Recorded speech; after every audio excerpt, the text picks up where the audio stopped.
Welcome back to another video. In this one, we're gonna be hopping on the ice with Brian Brosdahl. He's gonna share a bunch of tips, but first things first, he's gonna put a nice walleye on the ice. All right, this feels like a good one. So much fun watching them come in on that forward viewing. You can see them hit, and just taking my time. I've got 5-pound test. Oh yeah, oh. I like it when they get angry at the hole. Oh, come on. I got a good drag here, but I still use a little bit of everything. At the hole, you can't pressure them. That's where most fish get lost. And so, we'll take our time. Take your time. We got nowhere to be, right? No. So much fun. So much fun. We turn them, get them to come up the hole. There he is. That's what we're here for, guys. Look at that. Chunkzilla. There you go. That's what we're talking about. Aren't they fun? I love big walleyes. I cannot lie. Holy cow. That's awesome. I'll come out here where we get some light. That's what we're here for. I love the color of that. Beautiful fish. Love it. We got some bigger ones to catch. Bro, you never fail to put a big chunky walleye on the ice. No, I love it. I like these gold blotches and barring. You know, some walleyes are real pale. This is really a beautiful fish, and with clear water and weed fish, they're beautiful like that.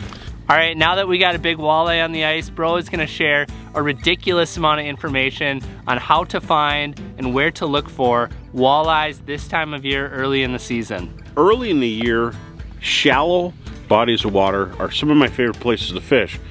Simple reason, in the fall, there's a lot of fish that do come in. Tullabees, whitefish do come into the weed beds, and they hold perch, and walleyes eat all of the above.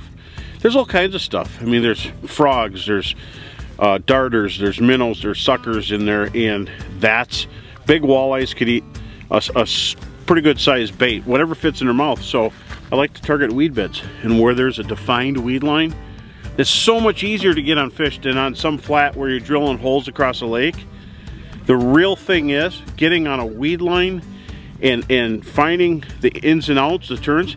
Inside turns are super good. Hard bottom weed points are exceptionally good.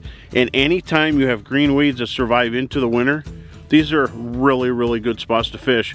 And it doesn't have to be in the teens, doesn't have to be 20s. Though I do have some lakes that have weeds down to 28 feet. But for the most part, the deepest weed edge is the best place when you're fishing a spot.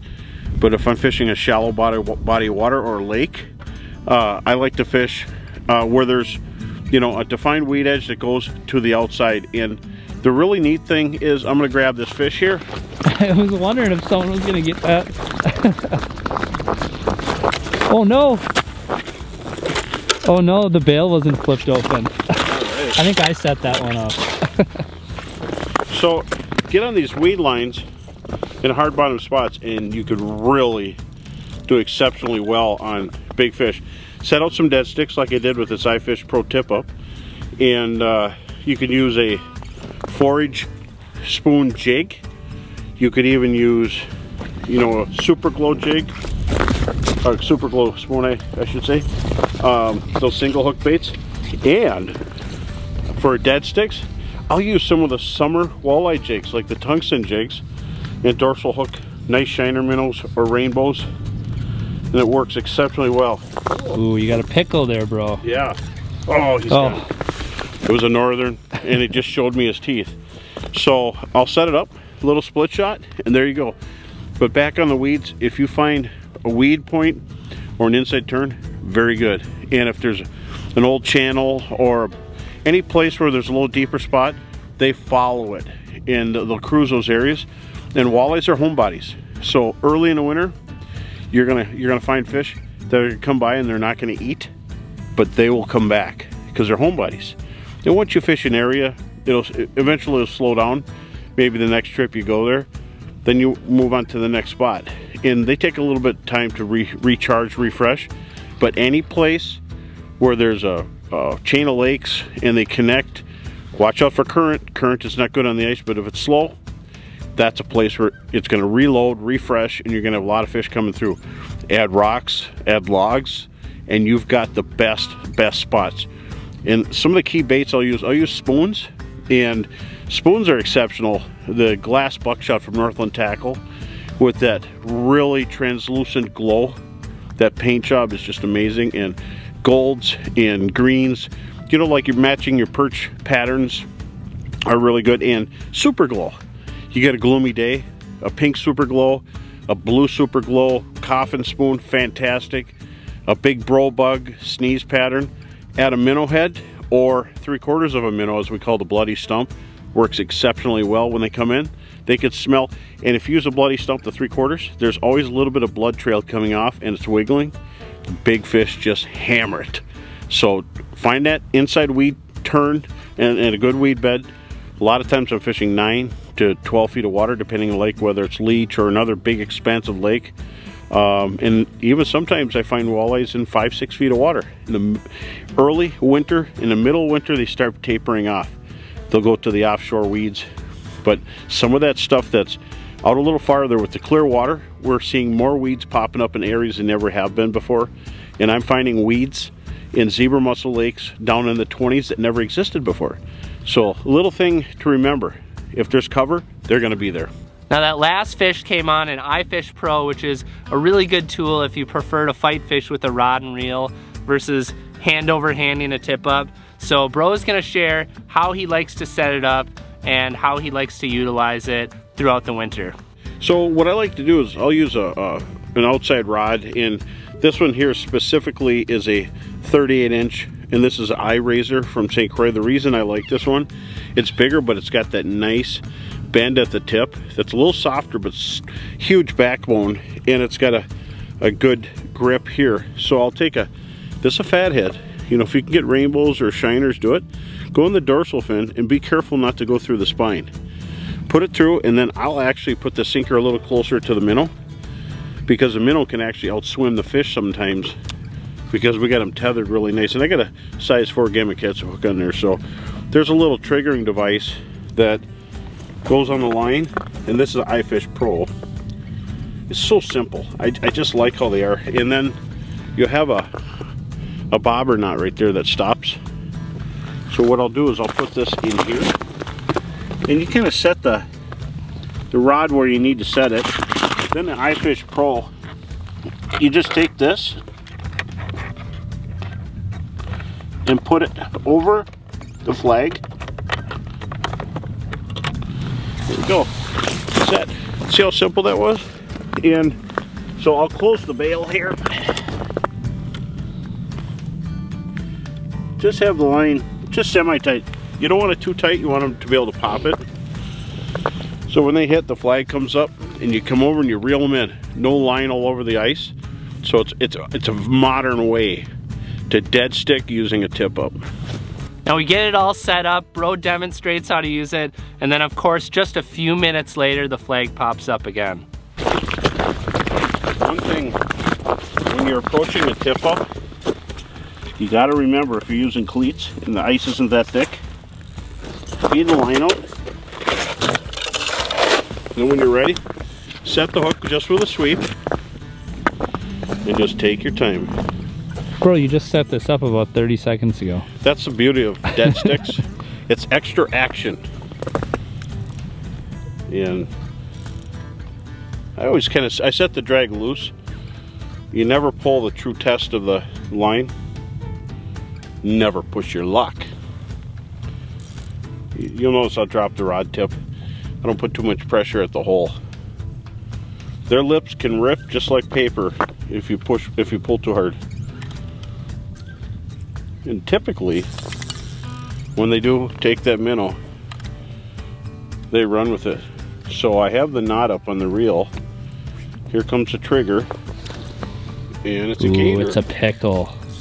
He came back for round 2. I think it's the same northern, but you know what? 2 fights out of 1 fish, I'll take it. Come here. Stop it.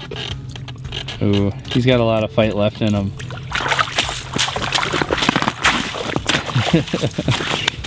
On these weed bed spots, there's always pike on these lakes up here. There's always perch, there's bass, there's crappies even.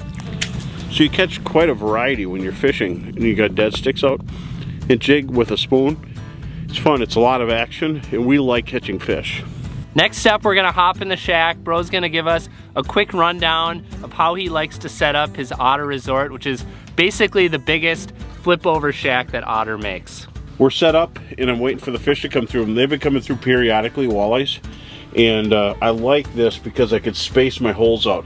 It's a big house and I got my Humminbird forward viewing in between. And so you could have a dead stick, you could jig here. You don't need a dead stick outside because you're spaced out. Or you could double jig. Just if I'm fishing here by myself, I'm gonna use 2 rods and I'm gonna jig them both. But you can't be yo-yo fishing them. If you got one rod going good, the other one should be kind of neutral, and you'll find out the walleye will pick the one they want to pick. So a setup like this is pretty heavy, heavy duty, designed to take abuse, shove ice, chunks ice, snow, bare shoreline as we're coming down, and light 4-wheeler sled works really good to pull it. And it's got heavy duty fabric. It's really designed well. It's got side doors so you can go in and out, and I love it. It fits my speed of fishing. But I also have an Otter 1-person cottage. If I'm just walking out all over the place, I like to use that, and one line in it, maybe put an iFish Pro in the distance. But I definitely like how they're built. And when you're hunkered down, we got a low pressure day. The salooner table is a real poor percentage, so we're just waiting for them to come through and jigging some glass buckshots with 3/4 minnow on there and producing fish. And that's the key, is to hunker down and wash some different colors. But I've noticed the fish are tentative, and we've had fish come up and just touch it, swim away, come up and touch it, and then finally they take it. So consistency pays off, and they really love that glass buckshot, but they also love the Super Glow. And trick it with a good minnow, and we're using lighter line because the water's really clear, and we only have 9-10 feet below us here. So it's really key not to move around too with cleats and noise. The fish can see you, and even with a little bit of snow here and there or opaque ice, they still see shadows and movement on the ice and noise. So you gotta hunker down, and it's really starting to pay off. They don't like it when I go like this? Yeah, they don't like that. Cleats on? The marching of the cleats across the ice. It's good if they're somewhere else because they push them to you. Well, that's about all we got for you in this one. Special thanks to Bro for sharing a bunch of really good tips. If you enjoyed this video and you learned something, make sure to hit that little red subscribe button down below, because we have a lot more awesome content coming in the future. And until then, we will see you in the next one.